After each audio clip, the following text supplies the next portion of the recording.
Okay. Good morning, everyone.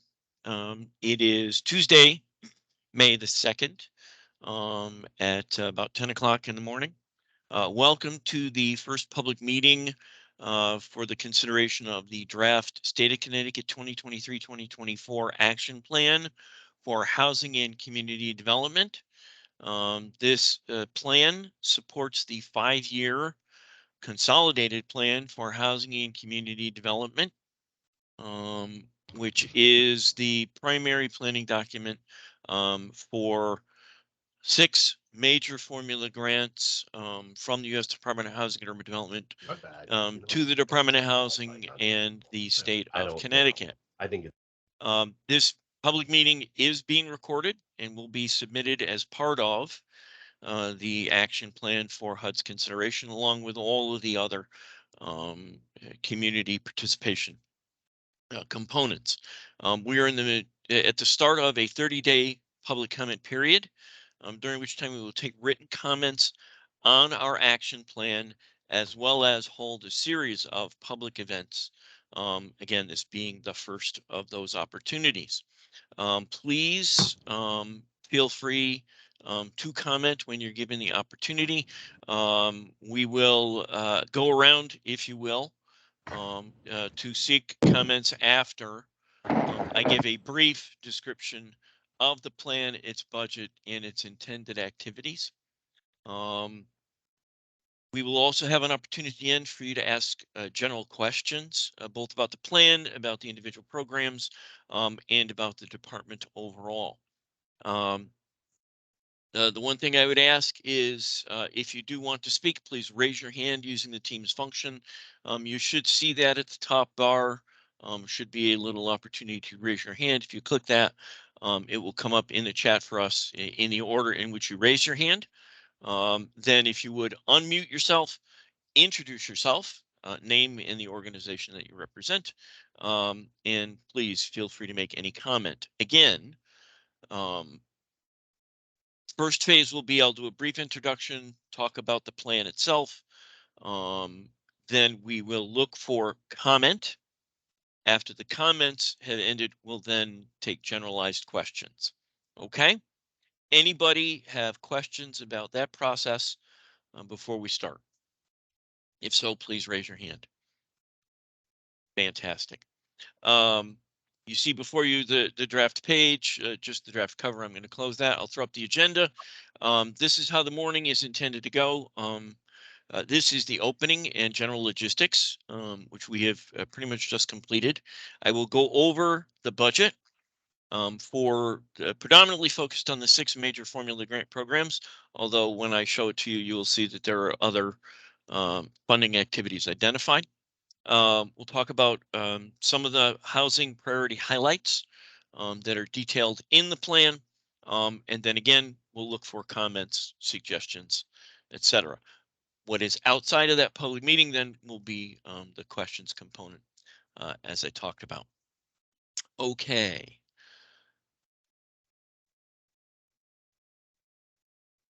Shrink that and blow that up. Laura, give me a thumbs up if that's a good size.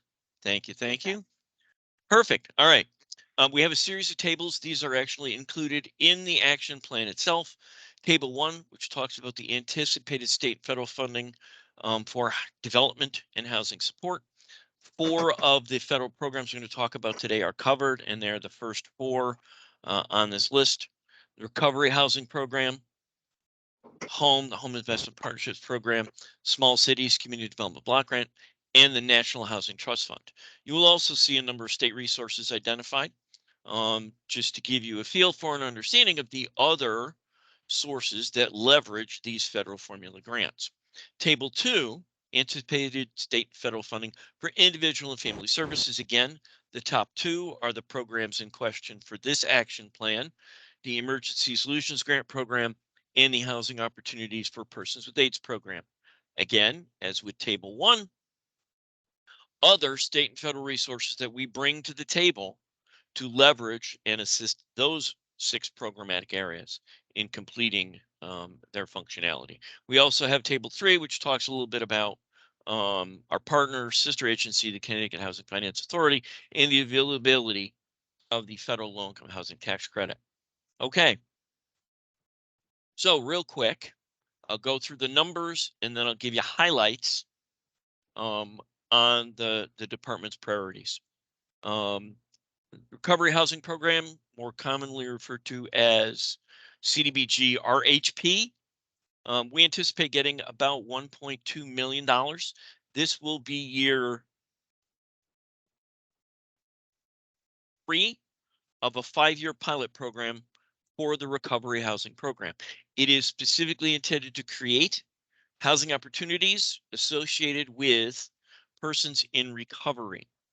We are working on a pilot with the Department of Corrections and the Court Support Services Division of the Judicial Branch to create some housing opportunities for persons coming out of the institutionalized system, who also have an alcohol or drug-related issue to assist them into reintegrating into the community.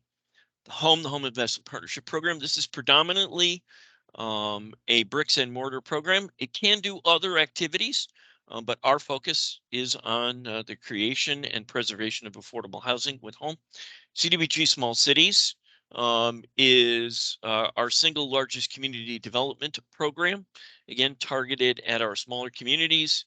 There are about 139 of the 169 towns that are eligible to apply for CDBG. The CDBG application round is actually open right now, using the draft priorities in this plan. Seems kind of counter. We published the plan, but are already taking applications. That's a direct function of the legislature and their desire to move this program forward. National Housing Trust Fund, again, predominantly a bricks and mortar program, but this targets households at or below 30% of the area median income. All of the funds have to support those deep income targeted units. The remainder of this chart, as I talked about briefly, are the other things that we do with state and federal resources not covered by this action plan, but are in fact priority of the department. If anybody has questions about those programs later, we can talk about them. Real quick, Emergency Solutions Grant, or ESG. You can see that HUD gives us about 2.2 million, and the state actually leverages significantly more of its own resources to support our shelter system. This is our homeless system across the state of Connecticut, what some people commonly refer to as the Coordinated Access Network. And then housing opportunities for persons with AIDS or HOPWA. Again, we get a very small grant from HUD, about $300,000. We leverage it with a little over $4 million worth of state resources to support that population group. I'm going to hit these real quick because we really want to hear from you. Comments about the con plan. These highlighted sections are required components in the action plan. That is, HUD has identified specific questions or topics we must address, and our plan does that. I'm not going to read through them all. I'm going to hit a couple that are of particular interest or particular focus in the coming year. And that would be the first one. DOH will continue to prevent homelessness through its various efforts associated with homeless outreach, the Security Deposit Guarantee Program, rapid rehousing, shelter diversion, coordinated access networks, and permanent supportive housing, as well as other initiatives.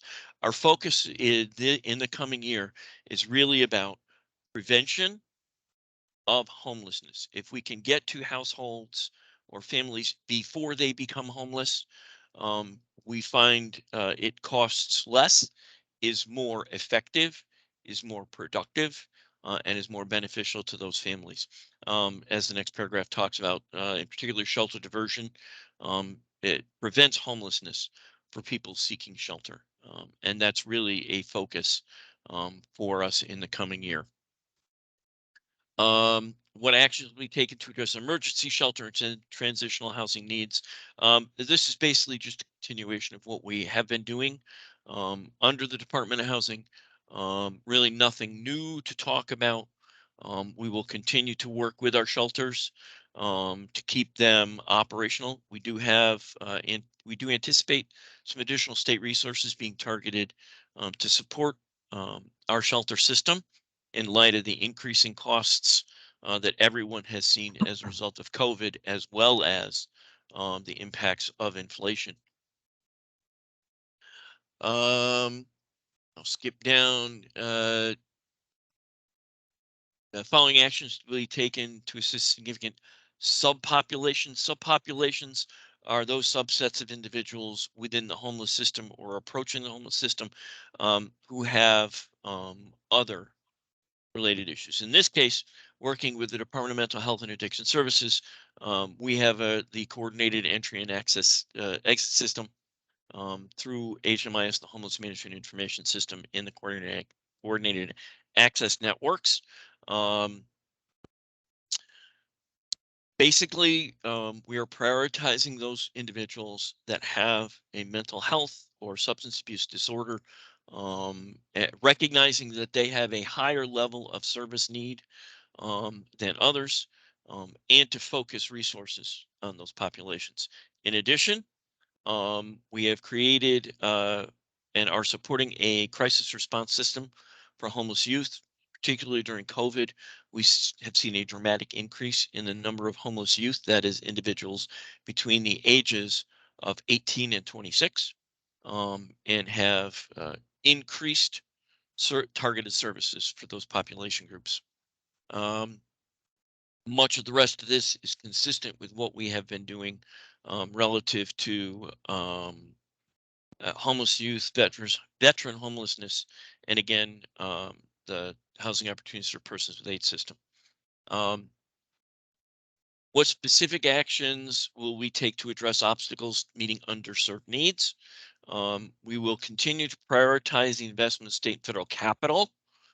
That's Home National Housing Trust Fund, as well as state bond resources for projects and activities meeting underserved needs is demonstrated through opportunity mapping. If you're not familiar with opportunity mapping, the Department of Housing and CHFA did a detailed data analysis with the support of the Open Communities Alliance and the Connecticut Fair Housing Center to develop opportunity mapping. It identifies communities by their opportunity level.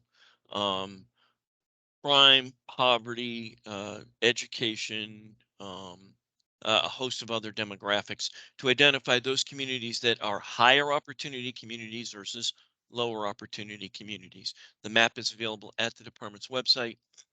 And again, we will be using it to prioritize our investments. What will we do to foster and maintain affordable housing? We'll continue to invest significantly in the preservation of our existing affordable housing stock across the state, both state and federal. We see this as a critical component to being able to maintain the success that we have had over the last 10 years now that the department has again been in existence. Skip down. What barriers? What will we do to eliminate barriers to affordable housing? We'll continue to support the Connecticut Fair Housing Center, both through its analysis of impediments to fair housing, as well as to address other tenant landlord related issues. We'll continue to conduct regular monitoring of our funding recipients relative to civil rights, fair housing, and enforcement. We are in the process of redrafting and updating Connecticut's fair housing regulations, which are more restrictive than the federal fair housing regulations. We here in Connecticut have a significantly greater number of protected classes than the federal government requires. And we take that role very seriously.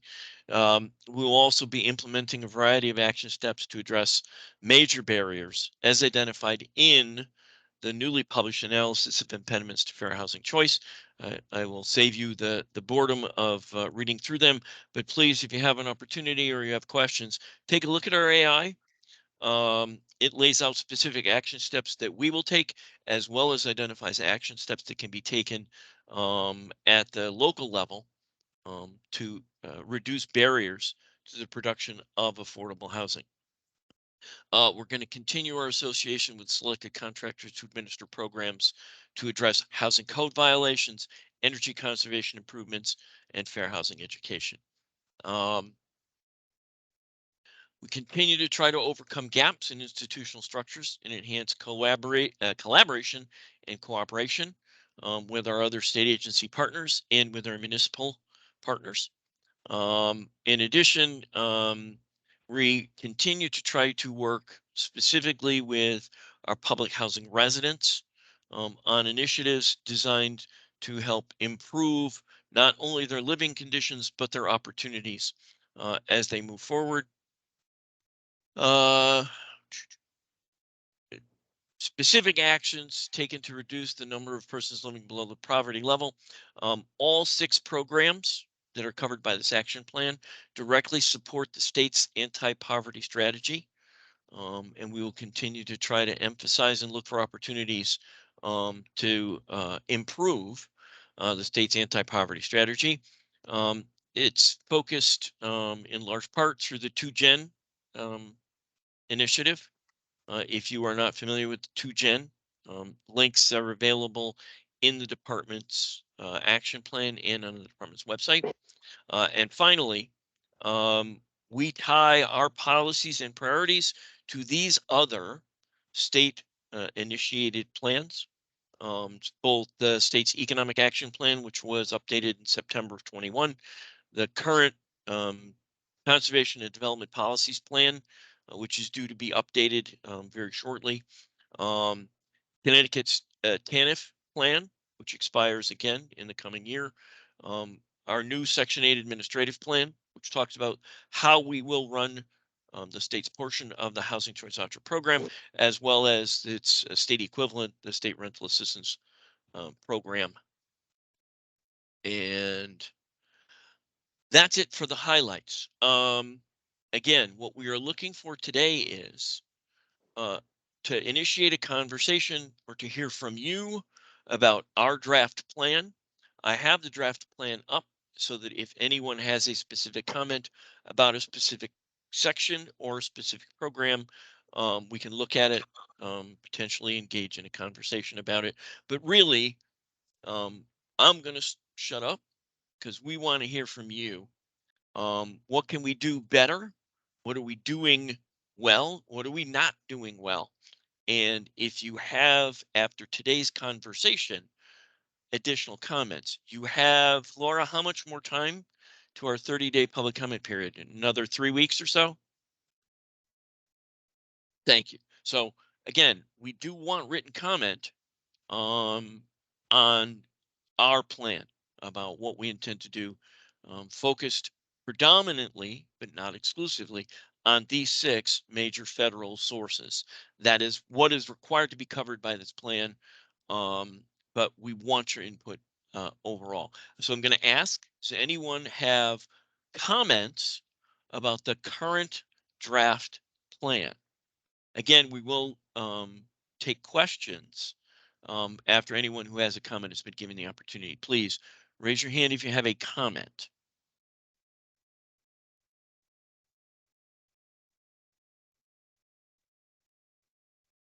Okay, now comes the fun part. This is really about questions and conversation, if you will. Anybody have a question about the plan, about what we intend to do, about how we intend to do it? And you don't have to now limit yourself to those 6 federal programs. It can be a more general conversation about the department, what we do, how we do, and what we intend to do. And again, I have the plan up, but I also have the budgets available if you want to see those numbers again. Anyone have a question? Wow, we got a big crowd and everybody's silent. No questions. Everybody's okay with what we intend to do, both with our coming state and federal resources.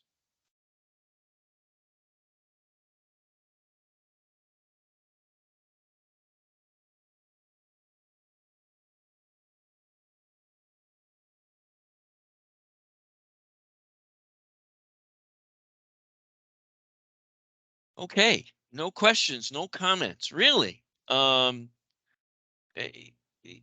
I want to thank everybody for coming. I'll give you a little bit of other information outside of the action plan. Right now, we're in the process of taking applications under the Small Cities Community Development Block Grant Program. Those small communities that are eligible had a developer or a pre-application session about a month and a half ago. Um, we expect a good round this coming year. We do have money available. We've got about $13 million in total between our new allocation and some recaptured money. We hope to do a lot of good things with those funds in your communities, or to help you and your communities do those good activities. If the governor's budget passes, we'll have significantly greater resources to help our communities to produce and preserve the affordable housing that they already have. We anticipate launching technical assistance service in the summer to help communities that have drafted their local affordable municipal housing plans and help them to implement those plans. Look forward uh, in the coming months for some additional information on that. We're still working on the details of what that technical assistance will look like. We are and have just launched the next development engagement process, or the next DEP, whereby we are creating a pipeline of affordable housing activities across the state, both for new production and preservation. So if in your travels you know of a project, a potential idea, or an activity, please check out the department's website at www.ct.gov/DOH for information on the DEP. All that being said, anybody, any questions or comments? I see something in the chat. Laura?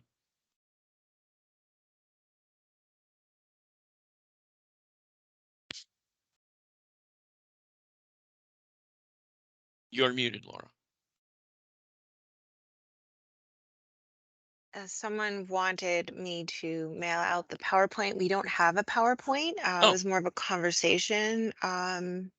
we can certainly email So, you the link to the plan, the draft plan, which includes the budget as well as the highlights that I went over. If you want more information, please do not hesitate to reach out. ct.housing.plans@ct.gov. If you have questions about the plan, or if you have comments that you want to make with regard to the draft plan. Again, that's ct.housing.plans@ct.gov. Okay. This is not your only opportunity to comment. We do want your input as we go forward. We had a couple of late arrivals. If anybody has questions or comments, please just raise your hand. Okay. I want to thank you for your time and your attendance and your interest in the department's plan.